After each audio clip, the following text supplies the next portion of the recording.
Terima kasih pemirsa, Anda masih bersama kami dalam Breaking News Metro TV. Tadi Pak Pande sebelum break Anda mengatakan sesuatu yang mungkin untuk orang Indonesia, pejabat publik sekarang ini sesuatu yang sangat langka, Pak. Pengunduran diri sebagai bentuk pertanggungjawaban. Tapi terlepas dari itu, apa yang sebetulnya harus segera diperbaiki oleh pejabat-pejabat terkait di Kementerian ESDM ataupun institusi-institusi di wilayah ESDM seperti SKK Migas menurut Anda? Kalau saya melihat ini menunjukkan kita lemah built-in control ya. Jadi padahal sebenarnya sudah begitu banyak ahli-ahli kita yang bisa menciptakan itu. Tetapi yang kalau saya melihat masalahnya adalah willingness atau keinginan untuk melakukan itu dengan baik. Jadi kita masih belum bisa secara tegas mengatakan harus begini. Ya ini yang terjadi. Kenapa saya katakan tadi tender resignation itu menunjukkan dia gagal. Saya berani mengatakan itu karena saya pernah melakukan yang begitu. Bukan karena saya gagal, karena saya tidak setuju dengan pimpinan saya. Saya mengatakan saya mengundurkan diri. Ya, dan orang bilang gila. Tapi seharusnya inilah yang harus dimiliki Indonesia, bukan berselubung di ketentuan. Saya diangkat oleh Presiden dan saya menyerahkan dulu bahwa saya masih ditugaskan, itu soal lain. Tapi untuk pertanggungjawaban pekerjaan itu harus ada. Sekarang kepada siapa dia mengatakan dia gagal? Kepada publik. Kalau publik tidak melempari dia dengan batu kan. Kalau gagal. Betul, Pak Pande, Anda dulu di Komisi Pengawas Persaingan Usaha pernah bertugas di situ KPPU, dan kalau bicara seputar tender, ini dugaan korupsi ini kan mungkin tidak akan terlepas jauh dari kontrak ataupun pengerjaan blok migas ataupun penjualan hasil-hasilnya baik oleh investor lokal maupun luar negeri. Kalau Anda melihat proses tender, skema tender pengolahan migas yang sudah ada di Indonesia, apakah memang sudah memenuhi kaidah-kaidah tata kelola yang baik, good corporate governance yang baik, transparan, bisa diakses oleh semua orang, atau memang masih cukup gelap sehingga Pak Marwan Batubara mengatakan pengawas SKK Migas harus segera memperbaiki diri? Bagaimana Pak Pande? Iya, bukan hanya pengawas, tapi juga metodenya. Kalau saya melihat di Indonesia itu tender itu, karena itu adalah kompetisi kan. Kompetisi itu ada yang pasti ada yang ingin berkompetisi dengan baik, tapi yang ingin berkompetisi secara tidak baik itu selalu ada. Sekarang itu prosedurnya bagaimana? Dan yang biasanya terjadi di Indonesia adalah justru kolaborasi yang terjadi antara si pembuat keputusan dengan peserta tender. Itu yang terjadi, kolusi dia di dalam. Ini pun suap. Kenapa dia menyuap? Karena dia berhadapan dengan hal lain. Dia ingin mendapat fasilitas, apakah kemudahan tertentu atau hal yang lain. Sehingga kalau saya lihat itu kenapa mungkin di sini built-in control. Tapi yang paling utama saya pikir adalah keinginan untuk menciptakan bersih.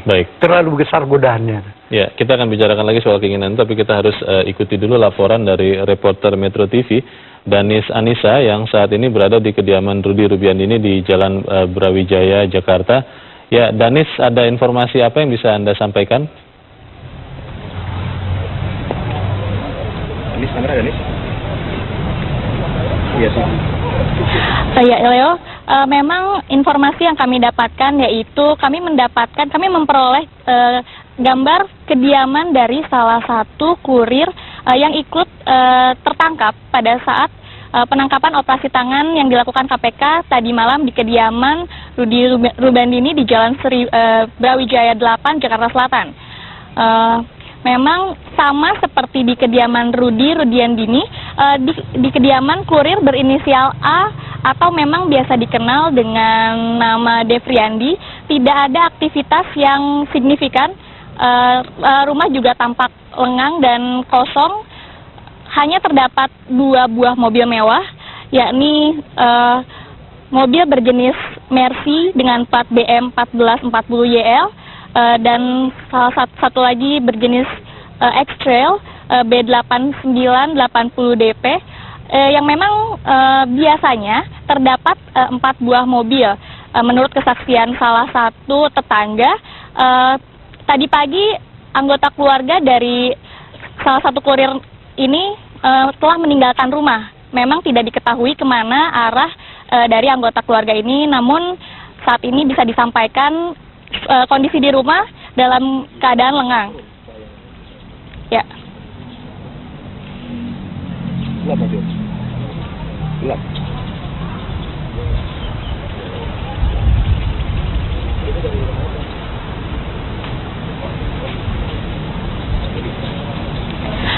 Ya, memang pada tadi malam di kediaman Rubiandini dilakukan operasi tangkap tangan oleh KPK yang menangkap 4 orang terduga kasus suap menyuap.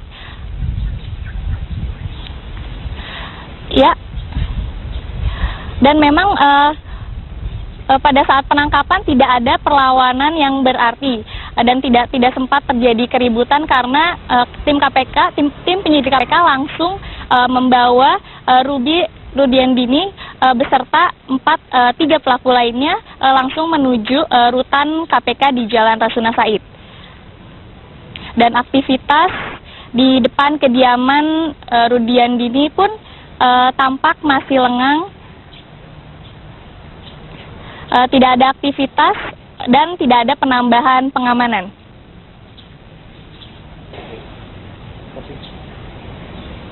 Ya, Leo. Dan Nisa melaporkan langsung dari kawasan Brawijaya, rumah kediaman Kepala SKK Migas Rudi Rubiandini. Dan saat ini pemirsa, kami akan kembali terhubung bersama reporter Metro TV, Hafiah Yahya, yang saat ini berada di gedung SKK Migas. Ya, Hafiah. Ya.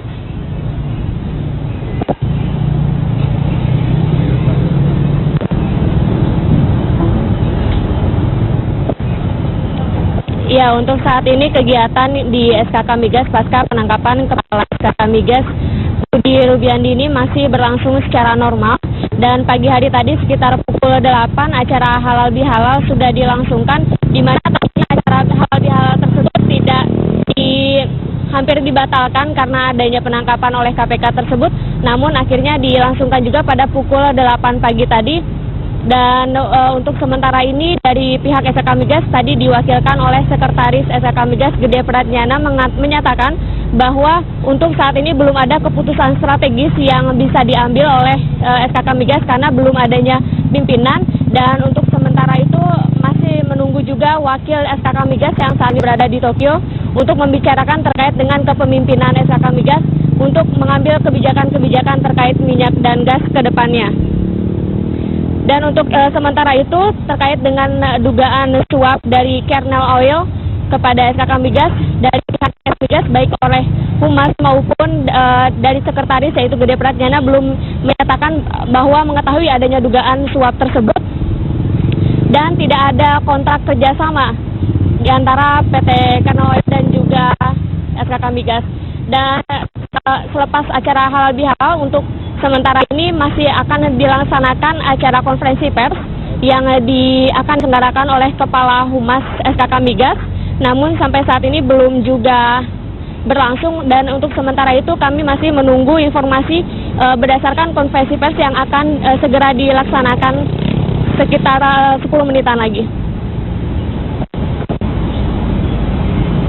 Ya, untuk sementara demikian, kembali ke studio. Baik, Hafiah Yahya melaporkan langsung dari depan gedung SKK Migas di Jakarta. Terima kasih.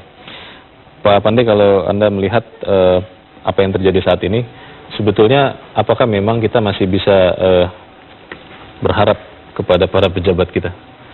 Kalau kita berharap tidak seluruhnya pejabat itu, saya pikir berkelakuan sensitif terhadap hal-hal yang pelanggaran. Masih lebih banyak yang bagus? Saya masih yakin banyak yang bagus. Yeah. Tetapi siapa yang mengawasi siapa itu juga perlu kita pikirkan dari sekarang. Yeah. Dan mungkin perlu saya melihat itu dari siapapun pimpinan tertinggi untuk membuat aturan yang jelas. Jadi kalau itu menyangkut tanggung jawabnya dan dia tidak berhasil, segera dulu laporkan bahwa saya akan butuhkan Anda. Yeah. Itu urusan kedua. Nah, karena saya melihat dari katakanlah Menteri Pertanian begitu, Menteri Pendidikan begitu, dia selalu melempar kepada Presiden. Padahal Presiden dengan suatu keyakinan positif dulunya, dia mampu. Nah, ternyata dalam perjalanannya memang dia tidak mampu. Atau katakanlah disudutkan, bisa jadi. Sehingga Presiden memutuskan, saya akan terus memakai Anda. Di Jepang juga yang paling kritis, kalau kita tahu, ketahuan minum saja dia, minum saja dia harus mengundurkan diri. Sifat kesatria itu tetap ada. Dan sifat mempertanggungjawabkan, seharusnya dia harus berperilaku apa itu ada. Dan apakah itu akan diterima, itu masalah kedua. Dan biasanya kalau sudah begitu diterima. Karena itu tidak berarti kalau di Jepang itu akhir dari segalanya. Betul. Bahwa dia salah itu dihukum, bahwa dia kembali lagi itu ada sangat mungkin. Tapi mungkin di Indonesia sudah berpikir terlalu jauh kan. Itu yang terjadi. Kalau kemudian Kepala SKK Migas Rudi Rubiandi ini memang terbukti menerima suap, ini satu langkah maju yang dilakukan oleh Komisi Pemberantasan Korupsi. Kalau menurut penglihatan Anda, Pak Pandey, apakah ini akan membawa angin segar untuk iklim investasi di Indonesia? Karena kalau kita melihat justru hal-hal seperti inilah korupsi, kolusi, nepotisme ini yang tidak disukai oleh investor, khususnya investor asing, sehingga mereka agak enggan untuk masuk ke Indonesia. Kalau Anda melihat dampaknya bagi ekonomi kita seperti apa, Pak Pandey? Kalau saya melihat bahwa ini suatu prestasi yang dilakukan oleh KPK, kita harus mengakui itu. Tetapi image ataupun cap yang sudah kita terima itu akan lebih banyak negatifnya. Karena katakanlah yang kebetulan ketangkap itu dikatakan nasib sial ya. Jadi Pak mantan Wamen ini dikatakan nasib sial. Kenapa? Karena masyarakat sudah menyaksikan ya bagaimana korupsi itu berlangsung, bagaimana penyuapan itu berlangsung. Jadi tidak ada keyakinan itu akan menurun. Bahkan yang disaksikan oleh masyarakat kok sekarang sudah semakin terlihat itu. Nah, jadi belum sampai kepada pengobatannya. Belum berkurang korupsi itu? Belum sampai kepada pengobatannya.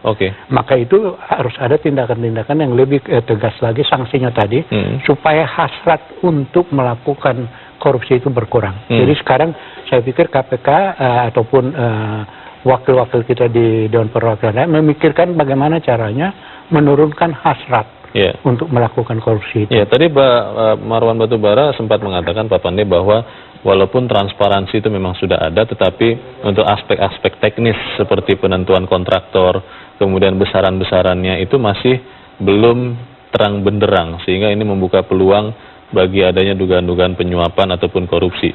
Kalau Anda melihat, apakah ini memang tugas dari eksekutif saja, atau memang juga lembaga-lembaga lain, katakanlah DPR, Komisi 7, Komisi Energi, yang merupakan mitra kerja dari Kementerian SDM, harus melakukan langkah tegas dan cepat, Pak, untuk menghindari hal-hal serupa, atau mungkin yang lebih parah terjadi lagi, Pak Pandey? Kalau saya melihat, kita mengundang DPR juga, tugasnya bukan itu, bukan teknis. Tapi DPR membuat ketentuan yang dapat memberikan satu lembaga tertentu yang bisa bekerja untuk itu. Jadi jangan kita harapkan DPR itu untuk mengetahui teknis, apalagi bicara mesin, tahu apa dia. Kita harus berani mengatakan itu. Tapi membuat undang-undang, membuat ketentuan yang memungkinkan mekanisme ini berjalan dengan baik, itu sangat tepat. Jadi di sana fungsi dia. Kita akan kembali berbincang, tapi kita harus ikuti jeda dahulu, Pak Pandey, dan pemirsa tetaplah bersama kami. Breaking News Metro TV akan kami lanjutkan sesaat.